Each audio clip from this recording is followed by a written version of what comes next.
దేవేంద్రుల వారు అశుచిత్వము, ఆకలి అనేది ఒక ప్రదేశంలో వదిలివేసినట్టు, ఆ ప్రదేశానికి వరం ఇచ్చినట్టు, ధనధాన్య సమృద్ధితోటి ఆ ప్రదేశం ఎప్పుడు అలా నిలయమే ఉంటుందని చెప్పి విన్నాం స్వామి రామాయణం. అలాంటప్పుడు తాటక ఆక్రమించి దాన్ని ఇంకొక రకంగా చేయటం జరిగింది స్వామి.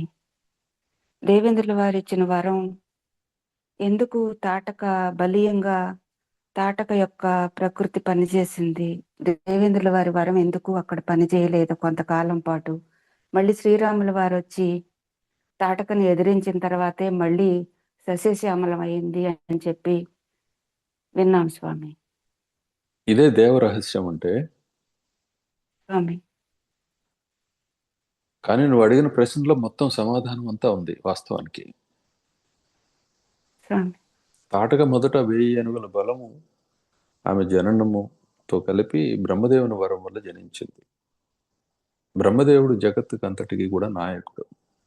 ఆయన మాట అన్నిటికంటే పెద్ద మాట, అందరికంటే కూడా. ఇంద్ర భగవానుడు ఆయనని కొలుస్తూ ఇంద్రత్వాన్ని అనుభవిస్తూ ఉన్నాడు. ఆయన పరబ్రహ్మ స్వరూపుడే. కానీ ఆయన అధిష్ఠించిన పదవి కాలం చాలా స్వల్పమైనది. బ్రహ్మదేవుని యొక్క ఒక్క పగటి కాలంతో చూసుకున్నా కూడా. అందువల్ల ఇంద్రభగవాను యొక్క ఆ వరం ఏదైతే ఉన్నదో అది బ్రహ్మదేవుని వరం ముందు కాసేపు ప్రక్కకు తొలగినట్లుగా అనిపించింది. తర్వాత అగస్త్య మహర్షి యొక్క శాపము ఈ 1000 ఏనుగుల బలానికి తోడై దౌష్ట్యం రూపంలో లోకానికి ప్రకటితమైంది. అగస్త్య భగవానుడు కూడా బ్రహ్మదేవునితోటి సమానమైన బలం కలిగిన ఆయన. ఆయన తపస్సు కూడా అంతటి గొప్పది. ఒకప్పుడు పదవిని ఇంద్రుడు కోల్పోయినప్పుడు మరలా ఆయనకి ఆ పదవి రావడానికి అగస్త్య మహర్షి నోటి నుంచి వచ్చిన ఒక్క మాటే సరిపోయింది. అంతటి మహానుభావుడు ఆయన. ఆయన శాపం కూడా తాటకకి శాప రూపంలో బలమైంది, అంటే పాడు పనులు చేయటానికి. ఈ 2 కారణాల చేత ఇంద్ర భగవానుని యొక్క ఆ అనుగ్రహం అనేది కొంతకాలం పాటు ఓర్పు వహించి ఉంది. ఇక మలదము, కరుషము, లేకపోతే ఇంకో పేరు గంగా నది, కృష్ణా నది, కావేరీ నది, గోదావరి నది, హిమాలయ పర్వతము, అరావళి పర్వతము, వింధ్య పర్వతము, ఇట్టి పర్వతాలు, సముద్రాలు ఎలా అయితే సుసంగ, సాధ్వి, శ్రీనిధి, శ్రీశ్రీ, రామచింతయ్య ఇట్లా ఈ పేర్లు కలిగి మనుషులో దేవతలో వర్తిస్తూ ఉన్నారో, అదేవిధంగా ఊళ్ళు, కొండలు ఏ పేరు చెబితే ఆ పేరు ఒక ఆత్మ, ఒక చిత్తమై వర్తిస్తూ ఉంటుంది. ఏ అస్తిత్వానికైతే, అంటే ఈ చిత్తాలన్నీ అస్తిత్వం తాత్కాలికమైన లౌకికమైన అస్తిత్వాన్ని కలిగి ఉంటాయి. అస్తిత్వం కలిగి ఉన్నది ఏదైనా సరే ఖ్యాతిని పొందినట్లయితే దానికి స్వర్గవాసం కలుగుతుంది. ఆ స్వర్గవాసాన్ని ఆ ప్రదేశాలకి ఇచ్చారు, ఆ ప్రదేశ ఆత్మలకి. మలదము, కరుష్యం అనేదాన్ని అన్నది దీనికి ఇంద్ర భగవానుడు. ఇది ఆ వరంలో ఉండే అంతరార్థం. ఎవరికైతే ఖ్యాతి చిరకాలం నిలబడుతున్నదో వాళ్ళకి అంతకాలము స్వర్గవాసం ఉంటుంది.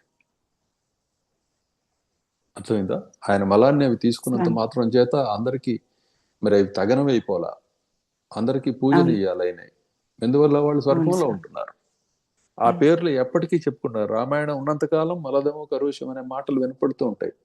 ఈరోజు ఆ పేర్లతోటి అక్కడ ఏ నగరం లేకపోయినప్పటికీ ఇదే ఒకప్పటి మలదము, ఇదే ఒకప్పటి కరోషం అని చెప్పి ఆ ప్రాంతాన్ని గురించి చెప్పుకుంటారు.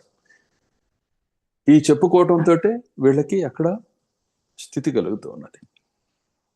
అర్థమైంది కదా?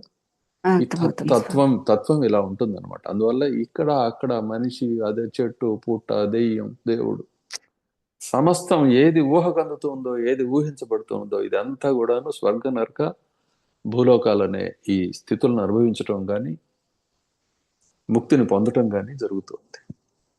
ఇది తత్వం. ఇది ఊహించడానికి చాలా కష్టమైన విషయమే మీ అందరికీ, కానీ వాస్తవం ఇది. ఏది లౌకికమైన వాస్తవం ఇది.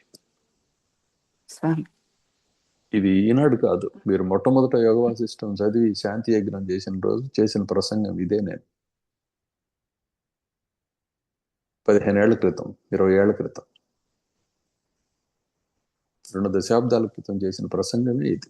మీరు అనుకుంటున్నట్లుగా మీకు కనపడే కట్టెలు, బొంగులు, స్తంభాలు, గుళ్ళు, వీటన్నిటిని కలిగి ఉన్న గుళ్ళు, గోపురాలు, ఇళ్ళు, ఎక్కడికక్కడే ఆత్మ ప్రత్యేకమైన పరిధి కలిగి ఉంటుంది. ఈ పరిధిలకు అంతు ఉండదు. ఏ పరిధితోటి వ్యవహరిస్తుంటామో ఆ పరిధి ప్రత్యేకమైన అహంకారమై దానికి లాభ నష్టాలని, సుఖ దుఃఖాలని, మానవమానాలని అనుభవిస్తూ ఉంటుంది. ఇదే వాస్తు శాస్త్రం, ఇదే జ్యోతిష్ శాస్త్రం, ఇదే జీవశాస్త్రం, ఇదే సర్వశాస్త్రం. ఈ దృష్టి ఎప్పటి వరకు అయితే లభ్యం కాదో అప్పటి వరకు మీకు సమభావం అనేది కలగదు. కాబట్టి విషయాన్ని అర్థం చేసుకొని తత్వం బోధించే ఆత్మ ఒకటి సిద్ధమైనప్పుడు ఆ ప్రయోజనాన్ని సాధించడం అనే కార్యక్రమానికి ఒడిగట్టాలి, తల వాల్చాలి, అర్రు వంచాలి. అంతేగాని మేము సామాన్యమైన దురభిమానాలతోటి, అహంకారాలతోటి విర్రవేయకూడదు. నాకు తెలుసు, వీళ్ళకి తెలియదు, నేను ఎక్కువ గ్రహించగలుగుతున్నాను అనే భ్రాంతులకు పోకూడదు. ఇది తత్వం. కాబట్టి వీటన్నిటిని సరిచేయటానికి వచ్చిన ఆయన జగదాత్మ, పరమాత్మ, పరబ్రహ్మము. ఒక జగత్తులో ఉండే నీతిని సంరక్షించేవాడు వివేకి, మహాశక్తివంతుడు, విశ్వామిత్ర మహామౌని. ఆయన ఇక్కడ ఉన్న పరిస్థితిని, ప్రకృతిని అనుసరించి, జగత్ ప్రకృతిని అనుసరించి ఇక్కడ లోక కళ్యాణం జరగాలంటే జగత్ ప్రభువు రావాల్సిందే. ఆయన ఈ రూపంలో వచ్చి దాన్ని సరిచేయాల్సిందే. కాబట్టి గంగా నదిని అక్కడ దాటించి దక్షిణ తీరం వైపుకి తాటకా వనంలోకి ఆయనకి ప్రవేశం కల్పించారు. కాబట్టి బ్రహ్మదేవుని వరాన్ని అయినా సరే, మరొకదాన్నైనా మార్చగలిగేది ఈ పరమతత్వం. కాబట్టి శ్రీరాముని చేత తాటకీ సంహారం జరిగింది. తాటక సంహారం అనేది ఆ విధంగా జరిగిపోయింది. ఈ విధంగా ఒకదాన్ని మించి ఒకటి పనిచేస్తూ ఉంటాయి. అంతా తత్స్వరూపమే. ఈ విషయాన్నే విశ్వామిత్ర మహర్షితోటి వారు నది దాటబోతున్న సమయంలో కామాశ్రమ వాసులైన మహాత్ములు పలికింది, కాల విలంబం కాకుండా కావలసిన దారిలో వెళ్ళండి, పని పూర్తి చేయించండి అని. అది నర్మగర్భంగా చెప్పారు. అదే మాటని. అది చదువుతున్న అందరికీ అర్థం అవుతుంది, సుమారుగా తెలుస్తూ ఉంటుంది. ఇక్కడ ఏదో చెబుతున్నారు వీళ్ళు, మనకు అర్థం కావట్లేదు. అది ఇదే. ఈ విధంగా ప్రకృతి ఒకదాన్ని మించి ఒకటి, ఏది ఆదియో, ఏది మూలమో అది బలమైనది అయి ఉంటుంది. దాని నుంచి వచ్చినవి ఒకదాని నుంచి ఒకటి, పెద్దది చిన్నది ఎట్లా ఉంటుంది. ఇది తత్వం. దీని మీద మీరు అందరూ ధ్యానం చేసినట్లయితే ఇప్పుడు చెప్పిన విషయం మీద తత్వం బోధపడటం మొదలవుతుంది.